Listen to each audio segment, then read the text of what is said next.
Isang pinagpalang araw sa inyong lahat. Tayo po'y magninilay sa salita ng Diyos, ang pinagmumulan ng awa ng ating buhay, ang salitawa. Today, my dear brothers and sisters, we are celebrating the memorial of Saint Isidore the Farmer. Minabati ko po ng isang maligayang pagdiriwang ng kapistahan ang lahat ng parishioners ng Saint Isidore Parish doon po sa San Leon, Umingan, Pangasinan, sa pamumuno po ng kanilang parish priest na si Reverend Father Raymar Roy Pangundilo. Happy Fiesta po sa inyong lahat. Sa lahat po ng mga nagdiriwang ng mga parishes nagdiriwang ng kanilang kapistahan at mga chapels. Happy Fiesta po. Mga kapatid, pinapaalala po sa atin ng ating Panginoon na ang suffering o paghihirap ay parte ng cycle ng ating buhay. Habang tayo humihinga, mayroon tayong mararanasan na pagsubok, paghihirap, o suffering.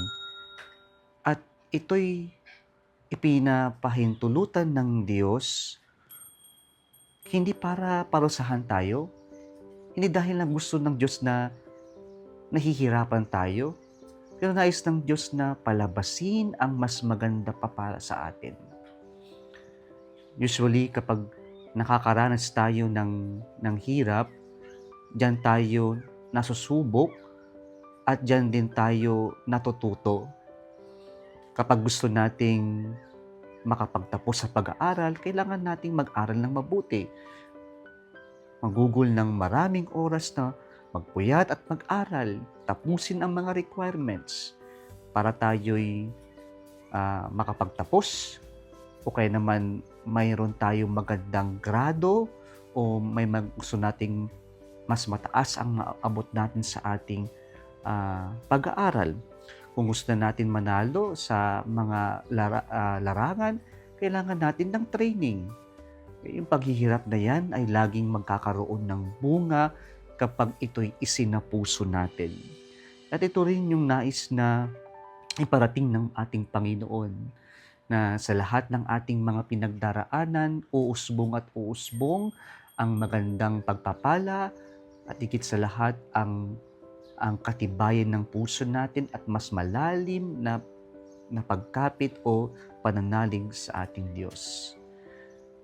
At huwag nating kakalimutan na sa kabila na nakakapagod siguro, nakakatakot harapin ang mga pagsubok o mga hirap ng buhay, alalahanin natin ang mga salita ng Panginoon kay San Pablo sa ating unang pagbasa ngayon. Sabi niya, "Do not be afraid, I am with you."